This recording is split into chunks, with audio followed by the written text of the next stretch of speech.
Lors d'un match de football à Téhéran, les supporters ont défié le régime. Suite en images.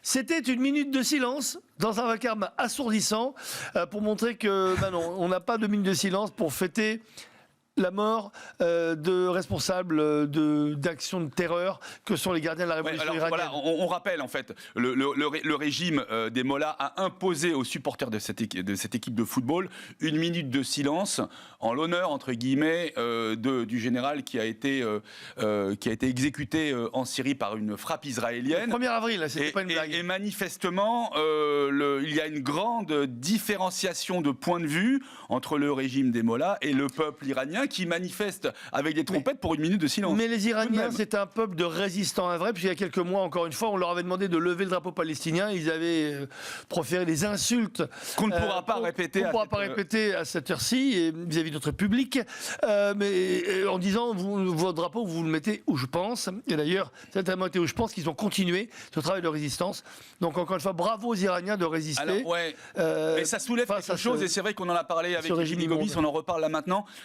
L'instrumentalisation du sport à des fins politiques, à des fins idéologiques.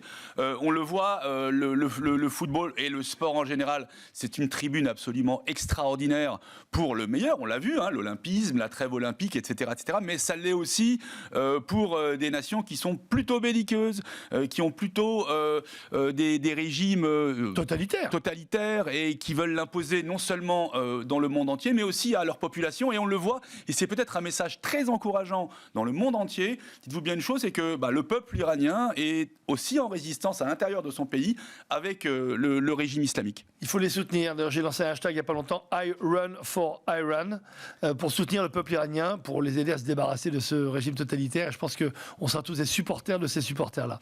On voulait vous remercier, vous dire à très bientôt. Embrasser aussi Pierre Ferdenrage, qui n'a pas été là, mais on a pensé beaucoup à Patois aujourd'hui. Et se dire qu'on vous retrouve très vite pour de nouvelles aventures du sport business. À bientôt.